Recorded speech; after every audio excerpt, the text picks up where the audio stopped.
எல்லாம் வல்ல இறைவனின் பொற்பாதங்களை மனம் மொழி மெய்யால் போற்றி பணிகிறேன். சிந்தனைக்கான சில கதைகளிலே இன்று காலம் பற்றிய ஒரு விழிப்பான ஒரு விஷயத்தை பார்க்கலாம்.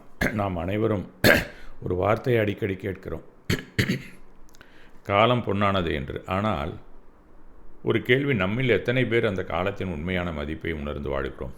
நாம் காலத்தை கழிக்கிறோமா அல்லது காலம் நம்மை கழிக்கிறதா அப்படிங்கிறதா நமக்கு தெரியாமலே வாழ்ந்து கொண்டிருக்கிறோம். நேரத்தின் மதிப்பை நாம் அனைவரும் புரிந்து கொண்டதாக கூறுகிறோம். யாராவது நேரம் விலை மதிப்பற்றது என்று சொல்லும்போது நாம் அதற்காக தலையை கூட அசைக்கிறோம். ஆனால் அதை நாம் உண்மையாய் புரிந்து கொண்டோமா என்றால் கேள்விக்குறிதான். கைபேசிகளில் ஸ்க்ரோலிங் செய்வதற்கும் முக்கியமான பணிகளை தள்ளி போடுவதற்கும், இல்லை இந்த வேலையை நான் நாளை தொடங்குவேன் என்று நாம் முடிவெடுப்பு சொல்லி கொண்டிருப்பதற்கும் நாம் நேரத்தைத்தானே வீணடித்து கொண்டிருக்கிறோம். அந்த உண்மை நமக்கே தெரியவில்லை.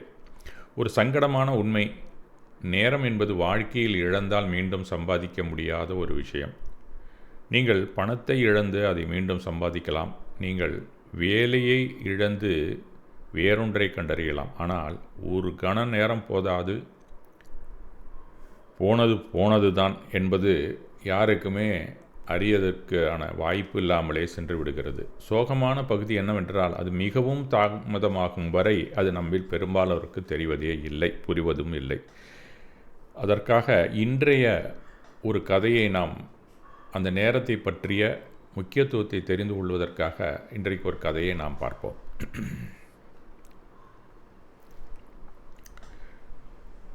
ஒரு தந்தை மற்றும் அவனது மகனை பற்றிய ஒரு கதை இது. ஒரு சிறிய கிராமத்தில் நடைபெறுவதாக, அந்த சூழலே நடந்ததாக அந்த கதை உருவாக்கப்பட்டிருக்கிறது. அதில் ஒரு கடிகாரம் சம்பந்தப்பட்ட ஒரு விஷயந்தான் அவனுடைய மகனை திருத்துவதாகவும் அந்த கதை நமக்கு எடுத்துரைக்கிறது. இது ஒரு பசுமையான வயல்களும் தூசி நிறைந்த ஒரு சாலைகளும் அமைந்துள்ள ஒரு சிற்றூரில் அவங்க 2 பேரும் வாழ்ந்து கொண்டிருக்கிறார்கள். தந்தை ஒரு பலசரக்கு கடை, ஒரு மளிகை கடையும் வேறு சில சாமான்களும் வைத்துக்கொண்டு தன்னுடைய வாழ்நாளை கழித்து கொண்டிருக்கிறார். அவருக்கு ஒரு மகன், ஆனால் அவருடைய மனைவி இல்லை. அவர்கள் இருவரும் அந்த கிராமத்தில் தான் வாழ்ந்து வருகிறார்கள். அவர் மகனுக்கு முன்பே எழுந்து கடைக்கு சென்று விடுவார் அப்படின்னு தான் சொல்லணும். தன்னுடைய மகன் மீது மிகுந்த அன்பு கொண்டவர். அந்த சிறிய கடையை பார்த்து கொண்டு ஒவ்வொரு மாலையும் சோர்வாக திரும்பினாலும் திருப்தியுடன் வீட்டுக்கு வருவார். அப்படி தான் அவருடைய வாழ்க்கை இருந்தது. ஆனால் அவருடைய மகனோ சற்று வித்தியாசமாக வளர்ந்து வந்தான். அவன் நாளாக பையனுக்கு வேலைக்கு போவதில் ஆர்வம் இல்லை, பள்ளிக்கு செல்வதிலும் ஆர்வம் இல்லை. அவன் தினமும் கடைக்கு கூட வர்றதில்லை. இருந்தாலும் தன்னுடைய நண்பர்களுடன் ஊர் சுற்றி திருவதும், தேநீர் கடைகளுக்கு அருகில் அமர்ந்து மற்றவர்கள் வேலை செய்வதை கேலி செய்து கொண்டு தன்னுடைய பொழுதை கழித்து கொண்டிருக்கிறான். அப்படி தான் அந்த பையன் வளர்ந்து வருகிறான். அவனுக்கு பசி வர நேரத்தில் வீட்டுக்கு வருவான். காலம் தனக்காக என்றைக்கும் காத்திருப்பது போல இன்னும் நிறைய நேரம் இருக்கிறது என்று அவன் எப்போதும் வாளாக வெறுமனே இருந்து கொண்டிருக்கிறான் அப்படி தான் சொல்லணும். நாளாக முதலில் தந்தை அவனுக்கு மென்மையாக அறிவுரை சொல்ல துவங்கினார். அவன் கேட்குறதா தெரில. பிறகு அவனை எச்சரிக்க முயன்றார். அப்போதும் அவன் செவிமடிப்பதாக தெரியவில்லை. பின்னர் அவர் மௌனமானார். பல பெற்றோர்களைப் போல இவரும் மன வலிமையுடன் தான் அவனை எப்படி நாம் மாற்ற வேண்டுமே என்று பல வகையிலும் யோசித்து கொண்டிருந்தார்.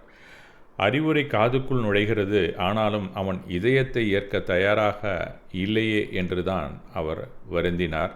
அவனுக்கு எப்போதும் ஞானம் கிடைக்குமோ என்றுதான் அவர் வேண்டிக் கொண்டிருந்தார்.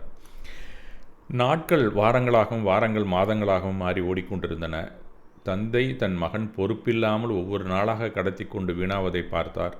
அவரை ஆழமாக அது வருத்தி வந்தது. தன் மகன் ஏழையாகி விடுவானோ என்ற அச்சம் அவரிடம் இல்லை. ஏனென்றால் அவனுக்கு வேண்டிய சொத்துக்களை அவர் தேடி சேமித்து கொண்டு தான் இருந்தார். தன் மகன் இழந்து கொண்டிருப்பது விலை மதிப்பற்ற ஒரு பொருளை என்பது அவர் நன்றாக உணர்ந்து அதற்காகத்தான் பயந்து கொண்டிருந்தார் என்று தான் சொல்ல வேண்டும். ஒரு நாள் மாலை சூரியன் மறைந்து கொண்டிருந்தது. மஞ்சள் வெயிலில் மிதமான வெப்ப ஒளி அவர்களின் வீட்டின் சுவர்களை தொட்டபோது தந்தையின் அறையின் மூலையிலே ஒரு மர அலமாரி ஒன்று இருந்தது. அந்த மர அலமாரிக்கு முன்னாடி போய் அவர் கதவு திறக்கிறாரு. மெத்தென்ற ஒரு துணியிலே சுற்றப்பட்ட ஒரு கடிகாரத்தை அவர் எடுக்கிறார். அது மிகவும் பழமையானது. ஆனால் அது இன்னும் பழுதடையவில்லை. நன்றாக ஓடிக்கொண்டிருந்தது. அதன் முட்கள் சீராக அமைதியாக சரியான நேரத்தை காட்டிக் கொண்டிருந்தது. சும்மா கொஞ்சம் கீ கொடுத்தா கூட நன்றாகவே ஓடிக்கொண்டிருப்பதை அவர் பார்க்குறார். மறுநாள் காலையில் எழுந்தோடனே அவர் பையனை கூப்பிட்டாரு. அவன் கிட்டக்க வரான். ஆனால் காலையில் எழுந்தாலே அவன் கொஞ்சம் சோம்பலாக தான் இருப்பான். பெரும்பாலும் ஏன்னா நைட்டு பூரா ஊர் சுற்றிட்டு வர்ற பையன்லாம் எப்படி இருப்பான். காலையில் எழுந்துட்டு வந்தோன்னா கண்களை தேய்த்து கொண்டு தன்னுடைய தந்தைக்கு முன் நிற்கிறான். அவர் அந்த கடிகாரத்தை அவனிடம் கொடுத்து, இதை சந்தைக்கு எடுத்து செல், ஒவ்வொரு கடையாக போய் இது என்ன விலைக்கு போகும் அப்படின்னு கேட்டுட்டு வா அப்படிங்கிற மாதிரி சொல்கிறார். மேலும் பல இடம் சென்று ஒரு கடையோடு திரும்பிடாத, ஒவ்வொரு கடையாக போய் நிறைய பேர்கிட்ட கேட்டுக்கிட்டு இங்கே வந்து அங்கே என்ன நடந்தது அப்படிங்கிறத என்னிடம் சொல் அப்படின்னு சொல்கிறார்.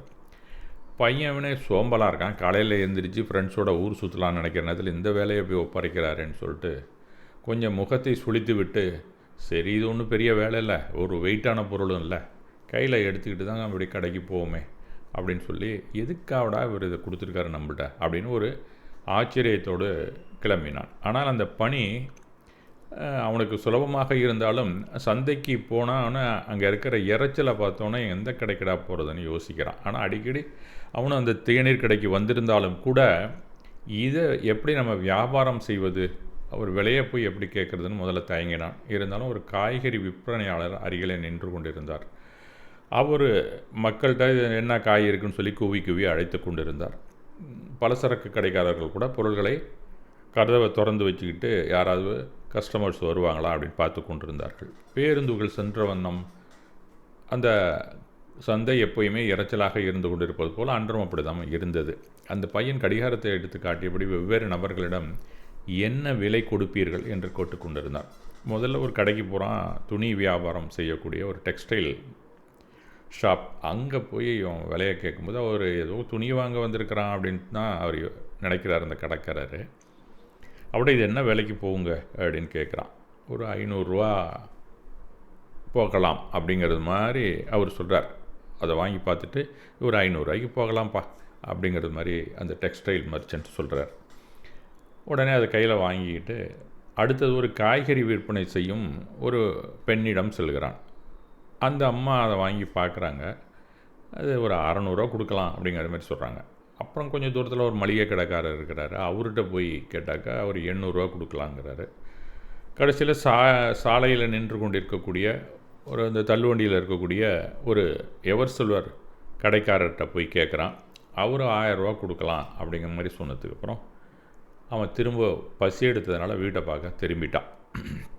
நேராக மத்தியானம் வீட்டுக்கு வந்தோடனே அப்பாவை வந்து பார்க்குறான்.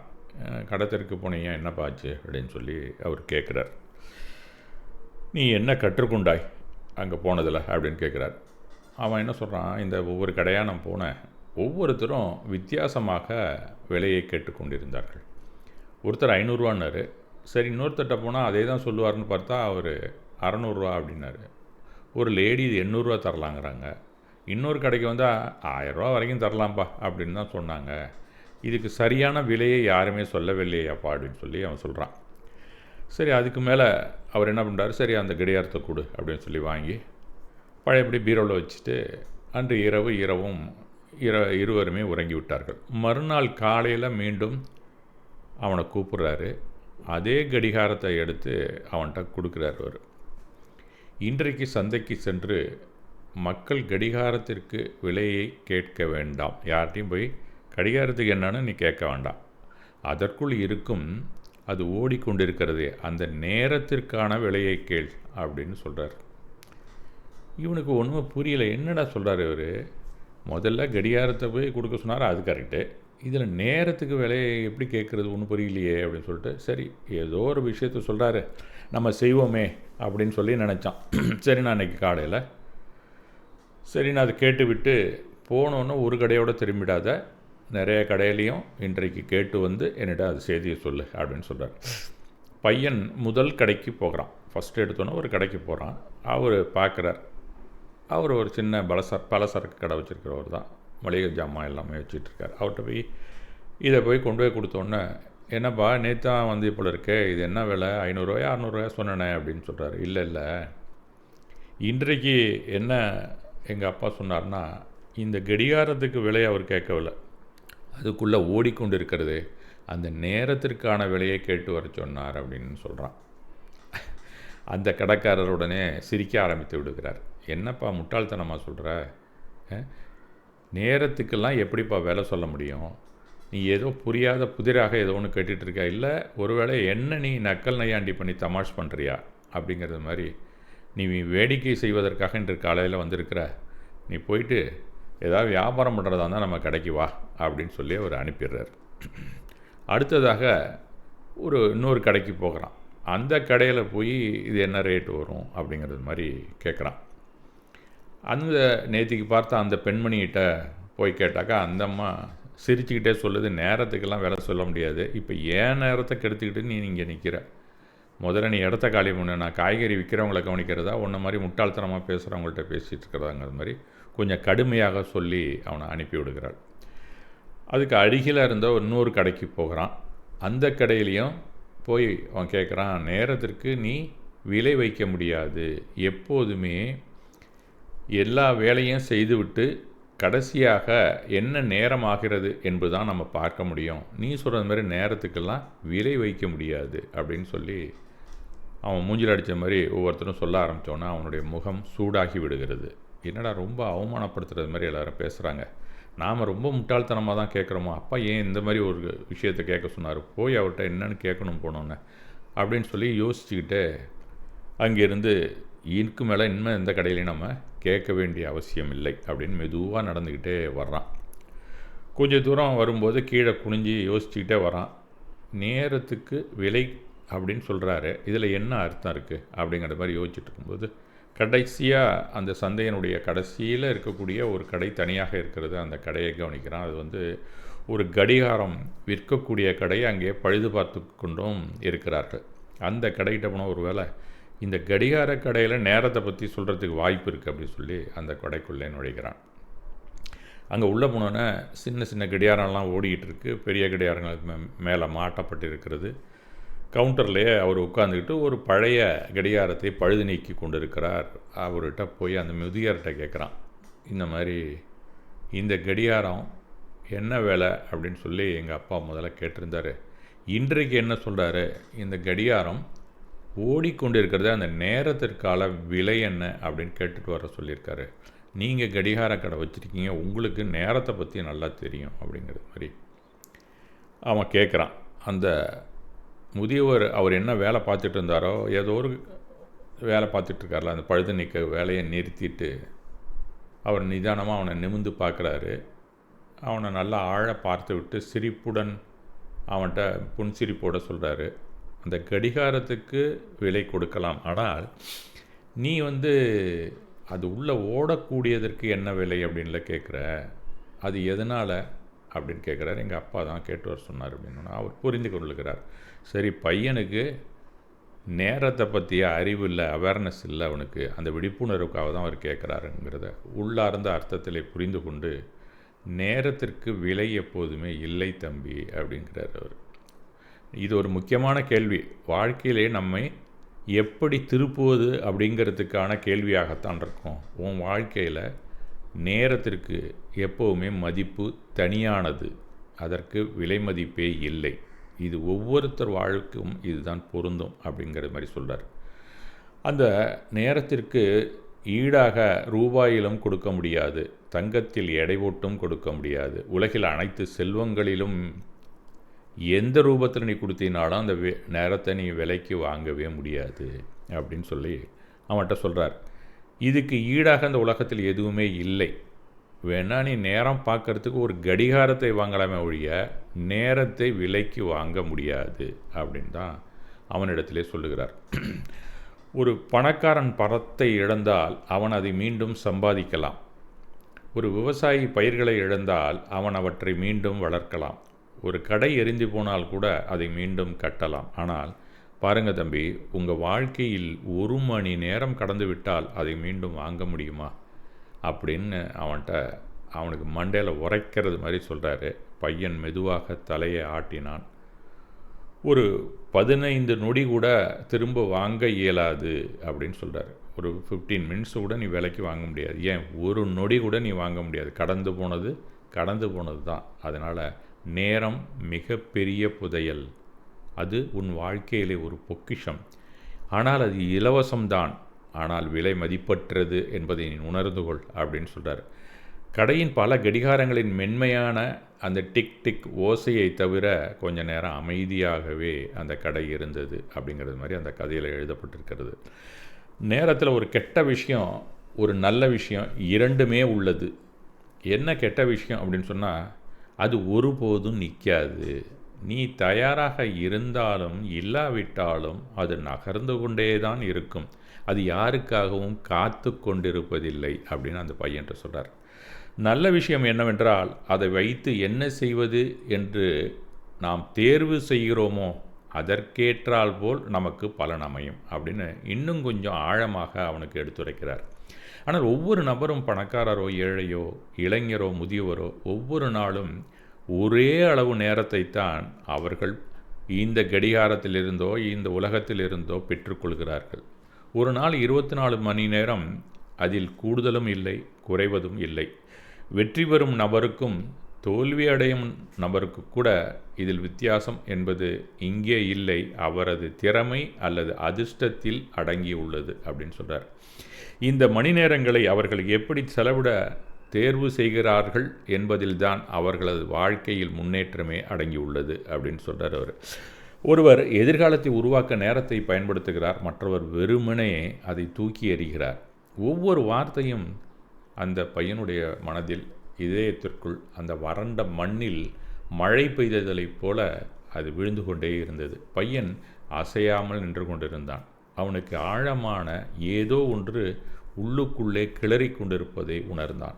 எந்த கண்டிப்பிலும் சொற்பொழிவிலும் ஒருபோதும் அடையாத ஒன்று இப்போது அவன் பெற்றுக்கொண்டிருந்தான். அந்த முதியவரின் வார்த்தைகள் அவனது காதுகளில் மட்டும் நுழையவில்லை, அவை அவனுடைய இதயத்திற்குள் ஊடுருவி சென்றன அப்படின்னு தான் நாம் சொல்ல வேண்டும். அவனது கண்கள் தாழ்ந்தன. நான் இப்போது புரிந்து கொண்டேன் ஐயா அப்படின்னு சொல்லிட்டு அவர்கிட்ட அந்த கடிகாரத்தை திருப்பி வாங்கிக்கிட்டு அவர் சொல்கிறாரு, புரிந்து கொண்டால் மட்டும் போதாது தம்பி, உன்னிடத்தில் மாற்றம் வேண்டும் அப்படின்னு சொல்லி அனுப்பிடுறார் அவர். நேராக அவன் வீட்டுக்கு வர்றான். வீட்டுக்கு வந்து அவங்க அப்பாட்ட இந்த கடிகாரத்தை கொண்டாந்து கையில் கொடுக்குறான். அந்த முதியவர் என்ன சொன்னாரோ கடைசியில் அனைத்தையும் அவரிடம் கூறுகிறான். வார்த்தைக்கு வார்த்தை அவன் என்ன உணர்ந்தானோ அதை அப்படியே அவரிடம் சொல்லி கொண்டிருக்கிறான். இதுவரை கண்களில் காணாத ஒரு ஒளியுடன் அவன் தன் தந்தையிடம் நின்று கொண்டிருக்கிறான். அந்த சின்ன பையன் என்ன பண்ணுறான், கடைசியில் தன் கையை உயர்த்தி, இந்த நேரத்தை நான் வீணடித்து விட்டேனப்பா அப்படின்னு சொல்லி அவர்கிட்ட கொடுக்குறான் அந்த கடிகாரத்தை. அவர் அவனுடைய தோளில் கையை வச்சு, நீ ஒன்றும் கவலைப்படாத, இதை பற்றி எல்லாமே வாழ்க்கையிலே சரியாக ஆகிவிடும். உனக்கு வேண்டிய பொருள்களை நான் ஈட்டி வைத்திருக்கிறேன். நாளையிலிருந்து நீ மேலே படிக்கணும்னா படி. அப்படி இல்லையா, ஒரு தொழில் செய்ய வேண்டும் நினைக்கிறாயா, இல்லை நாம் வைத்திருக்கக்கூடிய அந்த கடையை அபிவிருத்தி செய்ய வேண்டும் என்று நினைக்கிறாயா, எது வேண்டுமானாலும் நீ செய்யலாம். அப்படி செய்து உன்னுடைய வாழ்க்கையில் முன்னேற்றத்தை நீ காண் அப்படின்னு சொல்லிவிட்டு அவனை, நீ இப்போ போய் ரெஸ்ட் எடுப்பா அப்படின்னு சொல்லி அனுப்பிவிடுகிறார். அன்று முதல் அந்த பையன் மாறத் தொடங்கினான் அப்படின்னு தான் அவனுக்கு நன்றாக தெரிகிறது. காலையில் சீக்கிரமே எழுந்து விடுகிறான். வீட்டு வேலைகள் செய்ய தொடங்குகிறான். அவனுடைய அப்பாவுக்கு உதவியாக எப்போதுமே இருந்து கொண்டிருக்கிறான். அது மட்டுமல்ல, அவன் கவனத்துடன் வேலை செய்ய கற்றுக்கொண்டான் என்று தான் சொல்ல வேண்டும். அவன் குறைவான நேரத்தை அலைந்து தருவதற்கும் பயனுள்ள ஒன்றை செய்ய அதிக நேரத்தையும் செலவிட்டான். முதலில் இதுதான் முக்கியமான ஒரு, எல்லாருக்குமே நேர நிர்ணயம் அப்படின்னு சொன்னால், நேர நிர்வாகம் அப்படின்னு சொன்னால், குறைவான நேரத்தில் நாம் அதிக பயனுள்ளதாக எப்படி செலவிடுவது அப்படிங்கிறது தான் நாம் கற்றுக்கொள்ள வேண்டும். அதுதான் டைம் மேனேஜ்மெண்ட்டு. முதலில் மாற்றம் சிறியதாக இருந்தாலும் நாளுக்கு நாள் அது வலுவானது. ஒழுக்கமான நேரம் அமைதியை தருகிறது மற்றும் நேர்மையான முயற்சி பெருமையை தருகிறது என்பதை அவன் ஒவ்வொரு நாளும் தெரிந்து கொண்டே வந்தான். மெதுவாக அவனது வாழ்க்கை வடிவம் நன்றாக எப்படி அமைய வேண்டுமோ அதுபோல் செதுக்கப்பட்டே வந்தது. ஊர்கள் என்னமோ அந்த கிராமம் அப்படியே தான் இருந்தது. ஈவன் பாதைகள் இன்னும் குறுகலாக அப்படியேத்தான் இருந்தன. சந்தை கூட எப்பவும் போல சத்தமாக தான் இருந்தது. இந்த கடிகார கடைக்கு போனானே அது கூட அந்த கடிகாரங்கள்லாம் சரியான நேரத்துக்கு ஓடிக்கொண்டே தான் இருந்தது. ஆனால் பையனுக்குள் ஏதோ ஒன்று ஒவ்வொரு நாளும் மாறிக்கொண்டே இருந்தது அப்படிங்கிறது தான் இந்த கதை நமக்கு தெரிவிக்கிறது. வாழ்க்கை அதிர்ஷ்டத்தை அர்த்தமுள்ளதாக மாறுவதில்லை என்பதை அவன் கற்றுக்கொண்டான். நமக்கு கொடுக்கப்பட்ட அந்த குறுகிய நேரத்தை எப்படி நாம் மாற்றி நம் வாழ்க்கையை நன்றாக மேன்மை செய்ய வேண்டும் அப்படின்னு தான் அவன் புரிந்து கொள்கிறான். அவன் எப்படி முன்னாடி ஒரு மோசமான வாழ்க்கையில் வாழ்ந்து கொண்டிருந்தானோ அதிலிருந்து மீண்டும் தூய்மையான ஒரு வாழ்க்கையை நோக்கி முன்னேற்ற பாதையிலே அவன் நடைபோட தொடங்கினான். அவனுடைய பயணம் மெதுவாக நகர்ந்து கொண்டிருந்தது அப்படின்னு தான் அந்த கதை அவர் முடிக்கிறார். பிறகு நம்ம சொந்த வாழ்க்கையை பற்றி ஒரு கணம் நாமும் சிந்திக்க வேண்டியதுதான் இந்த கதையை நம்ம பார்க்கும்போது. நம்மளுடைய வளர்ச்சிக்கு, நம்மளுடைய அமைதிக்கு, நம்மளுடைய எதிர்காலத்திற்கு எதையும் சேர்க்காத விஷயங்களுக்கு எத்தனை மணி நேரம் நாம் செலவிடுகிறோம் அப்படிங்கிறத நாம் பார்க்கணும்.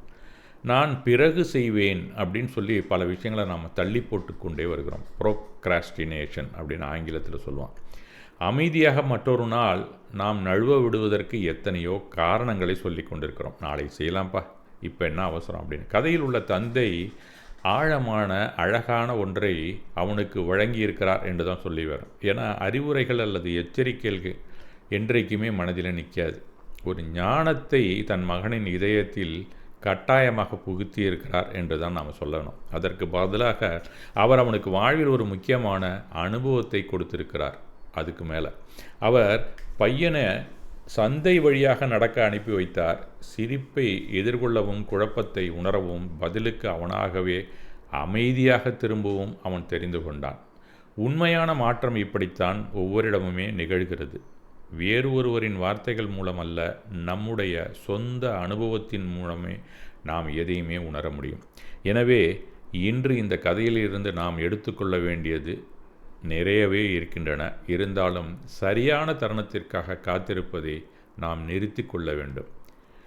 இன்னும் நிறைய நேரம் இருக்கிறது என்று தனக்குள் சொல்வதை உடனே நாம் நிறுத்த வேண்டும். இப்போதே தொடங்குங்கள், சிறியதாக தொடங்குங்கள். சிறிது முன்னதாக தினமும் எழுந்திருங்கள். கவனச்சிதறல்களை காரணமானவற்றை 1 மணி நேரமாவது குறைவாக செயல்படுங்கள். நீங்கள் நல்ல புத்தகத்தை படியுங்கள், நல்ல திட்டத்தை தொடங்குங்கள். நாம் தவிர்த்து வரும் இந்த உரையாடலை மேற்கொள்ள துவங்க வேண்டும். அப்படின்னு நாம் எந்தெந்த உரையாடல்களை நீக்க வேண்டுமோ அதை நீக்கி கொண்டே வர வேண்டும். ஏனெனில் இன்று நமக்குள் முதலீடு செய்யும் ஒவ்வொரு மணி நேரமும் நாளை யாராக மாற வேண்டுமோ அவரை உருவாக்கி கொண்டிருக்கிறது என்றுதான் அர்த்தம். வாழ்க்கையிலே கிட்டத்தட்ட எல்லாவற்றையும் மாற்றலாம். ஆனால் ஏற்கனவே கடந்துவிட்ட ஒரு நொடியை, ஏன் ஒரு சமய நேரத்தை கூட எப்போதும் திரும்ப மீட்க முடியாது என்பதை நினைவில் கொள்ள வேண்டும். இப்போ கால நிர்வாகத்தை ஒவ்வொரு மனித பருவமும் நிர்வாகம் செய்வது மிக மிக முக்கியமானது. அதாவது குழந்தை பருவத்தில் சிறுவனாய் இருக்கும்போது என்னென்ன கடமைகள் சமுதாயம் வரையறுக்கிறதோ அதை அப்போதே செய்துவிட வேண்டும். அதில் தலையாயது கல்வி. அதை கல்லாமல் விட்டுவிட்டால் பின்னாளில் மிகவும் வருத்தப்பட நேரிடும்.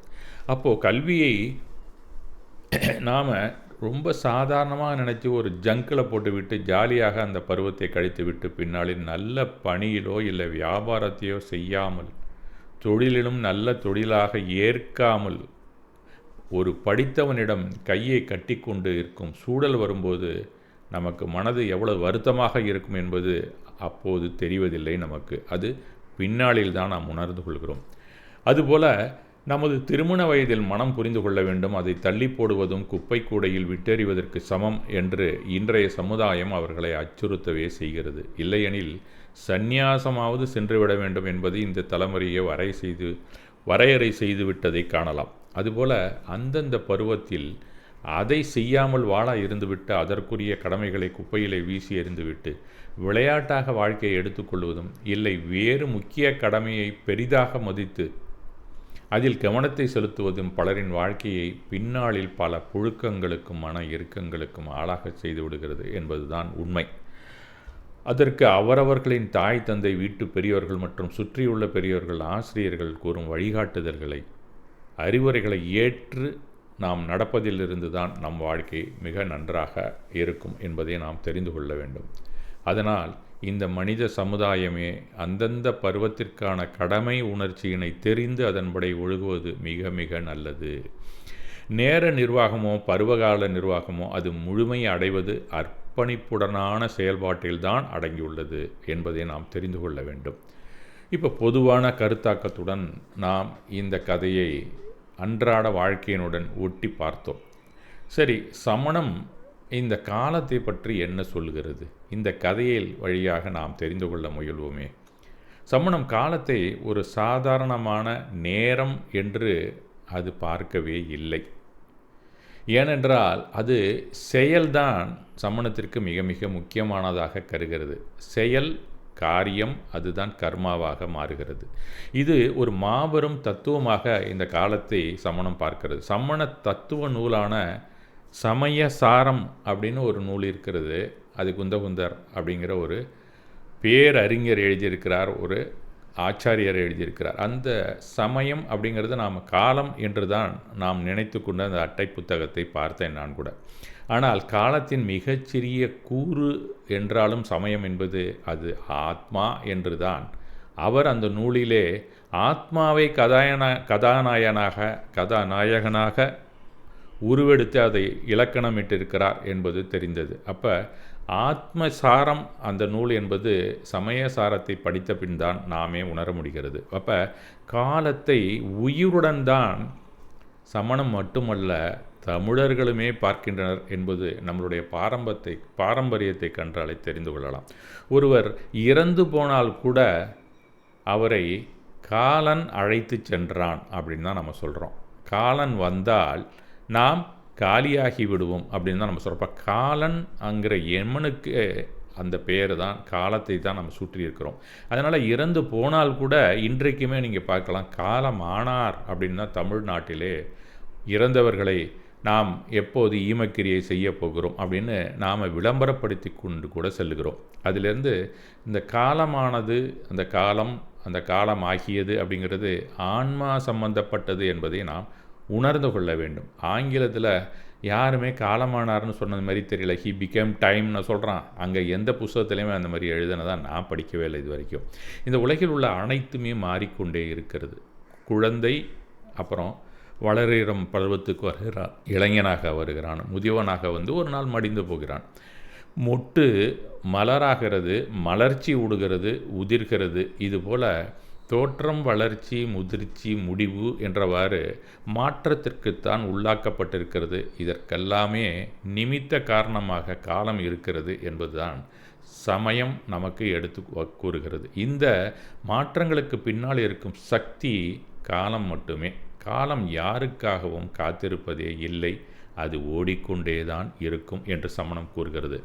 காலம் நேர்கோடாக என்றைக்குமே ஒரு புள்ளியிலிருந்து கிளம்பி இன்னொரு புள்ளிக்கு செல்கிறது என்பதாக அது குறிப்பிடவே இல்லை. காலம் என்பது ஒரு சுழற்சி. ஒரு புள்ளியில் தொடங்கி அதே புள்ளிக்கு திரும்பும் வட்டமான பாதை என்று என்றைக்கோ உரைத்து விட்டது. என்ன சொல்லப்போனால், நாம் இன்றைக்கு ஒரு காலத்திலே நாம் மனிதர்கள் உயர்வடைகிறார்கள், மற்றொரு காலத்திலே வீழ்ச்சி அடைகிறார்கள், மீண்டுமே உயர்வடைகிறதை நாம் பார்க்கிறோம். அப்போ காலம் சுழற்சியில் தான் இருக்கிறது என்பதை நம் வாழ்நாளை, நம்மை சுற்றி உள்ள மனிதர்களின் வாழ்நாளை பார்த்தாலே நாம் தெரிந்து கொள்ளலாம். இன்று நாம் வாழும் காலம் மனித மாண்புகள், மதிப்புகள் குறைந்து வரும் காலம் என்றுதான் பகவான் சுட்டுகிறார். தீமை உயரும் காலம், அதனால் அன்பு குறையவே செய்கிறது, அகிம்சை மறுக்கப்படுகிறது, பொறுமை விலகுகிறது, கொஞ்சம் கொஞ்சமாக விலகி கொண்டிருக்கிறது என்று தான் சொல்ல வேண்டும். இதை கவனித்தால் நாம் நம்மைத்தான் மாற்றிக்கொள்ள வேண்டும். நம் முன் தலைமுறை எப்படி இருந்தார்களோ அதே போலவே நாம் வாழ முடியாது. கூடுதலான கவனத்துடன் அன்பை கூட்டிக் கொள்ள வேண்டும். அகிம்சை பாதையிலே அதிகமாக நாம் நடக்க வேண்டும். பொறுமையை கட்டாயமாக நாம் நமக்குள் திணித்து வாழ வேண்டும் அப்படிங்கிற அவசியத்தை தான் அவர் அன்றே எடுத்துரைத்திருக்கிறார். காலத்தை ஒரு எச்சரிக்கை மணி போல தான் சமணம் பார்க்கிறது. ஒவ்வொரு ஒவ்வொரு நொடியும் நமக்கு என்ன சொல்கிறது? உன் வாழ்க்கையில் ஆயுள் குறைந்து கொண்டிருக்கிறது என்று தான் நமக்கு தெரியப்படுத்தி கொண்டிருக்கிறது. நாம் பிறந்த நாள் முதலே நம் இறப்பை நோக்கிய பயணம் தொடங்கிவிட்டது என்பதை நாம் உணர வேண்டும். ஒரு அச்சுறுத்துறதுக்காக இந்த வார்த்தையை அவ்வாறு நாம் சொல்லவில்லை. விழிப்புணர்வு பெறவே காலம் அப்படி அன்றாடம் கரைந்து கொண்டே இருக்கிறது என்பதை நாம் உணர வேண்டும். ஒரு மனிதன் இருந்தான், அவன் எப்போதும் சொல்வான், நாளை நான் நல்லது செய்வேன், நாளை நான் மாறுவேன். ஒரு நாள் திடீரென என்ன ஆனது? அந்த வாழ்க்கையே அவனிடம் முடிந்து விட்டது. அதன் பிறகு எங்கேருந்து மாறுறது? அது அன்றையோடு சென்று விட்டது. ஆக நாளை என்று ஒன்று இல்லை, இன்று என்பதுதான் நிஜம். காலத்தை வீணாக்குவது வாழ்க்கையை வீணாக்குவது. நாம் எதை அதிகம் செய்கிறோம்? தேவையில்லாத பேச்சு. என்றைக்குமே மொபைலில் கையில் வச்சுக்கிட்டு இல்லைன்னா டிவியில் உட்காந்துட்டு ஒவ்வொரு ஊடகமாக பார்த்து கொண்டு ஸ்க்ரோலிங் பண்ணி கொண்டு தான் காலத்தை கடத்து கொண்டிருக்கிறோம். கோபமும் பொறாமையும் தான் நாளுக்கு நாள் வளர்ந்து கொண்டே இருக்கிறது. இவையெல்லாம் என்ன செய்கின்றன? நம் காலத்தை அவை திருடி கொண்டிருக்கின்றன என்பதுதான் உண்மை. ஒரு நொடியை கூட வீணாக்காதே. ஏனெனில் அந்த ஒரு நொடி மீண்டும் நமக்கு கிடைப்பதில்லை. ஒரு காலம் முன்னாடி வச்சோம்னா கூட அது பின்னாடி தூக்கி வைக்கும்போது அந்த பின்கால இருந்த இடத்துக்கு அந்த நொடி வருவதே இல்லை. நாம் தான் பின்னாடி போகலாம், முன்னாடி போகலாம். நேரம் முன்னேறி கொண்டே தான் இருக்கும் என்பதை புரிந்து கொண்டு ஒவ்வொரு அடியாக வாழ்க்கையில் எடுத்து வையுங்கள். நாம் காலத்தை பயன்படுத்த வேண்டும். எப்படி என்று சுருக்கமாக சமணாரம் நமக்கு வழிகாட்டுகிறது என்றால், நல்ல சிந்தனையுடன் எப்பொழுதுமே இருங்கள். அகிம்சை நடைமுறையில் எண்ணம், சொல், செயலில் எப்பொழுதுமே வாழ்ந்து கொண்டிருங்கள். சத்தியத்தை மதியுங்கள், தியானம் செய்யுங்கள். கருணையுடன் காரியம் செய்தலே உங்களை நல்ல கதிக்கு அடித்துச் செல்லும், இல்லை பிறவா நிலைக்கு இட்டுச் செல்லும் என்றுதான் நமக்கு எடுத்துரைக்கிறது. இவை எல்லாம் நம் காலத்தை, நம் வாழ்க்கையை புனிதமாக மாறவே இத்தனை அறிவுரைகளும் நமக்கு எடுத்து போதிக்கின்றன. நாம் அனைவரும் இந்த உலகத்தை விட்டு செல்லத்தான் வேண்டும். அப்போது நாம் கேட்க வேண்டிய கேள்வி, நான் என் காலத்தை எப்படி பயன்படுத்தினேன் என்றுதான். பணம் சேர்த்தா அல்லது புண்ணியத்தை சேர்த்தா? இல்லை, நான் வெறும் அறவழியில் மட்டுமே நடந்து புண்ணியத்தையும் சேர்க்கவில்லை, பணத்தையும் சேர்க்கவில்லை, பாவத்தையும் நாம் செய்யவில்லை என்றுதான் நாம் உணர வேண்டும். அன்பர்களை, காலம் ஓடிக்கொண்டிருக்கிறது. அதை நாம் நிறுத்த முடியாது. ஆனால் அதை அர்த்தமுள்ளதாக்க முடியும் நம்மால் என்பதை நாம் புரிந்து கொள்ள வேண்டும். இன்றிலிருந்து ஒவ்வொரு நொடியிலும் விழிப்புணர்வுடன் வாழ்வோம். அகிம்சையை நடைமுறையில் கொண்டு வருவோம். நல்ல செயல்களில் காலத்தை செலவிடுவோம் என்று கூறி இன்ற உரையை முடிக்கிறேன். மிக்க நன்றி.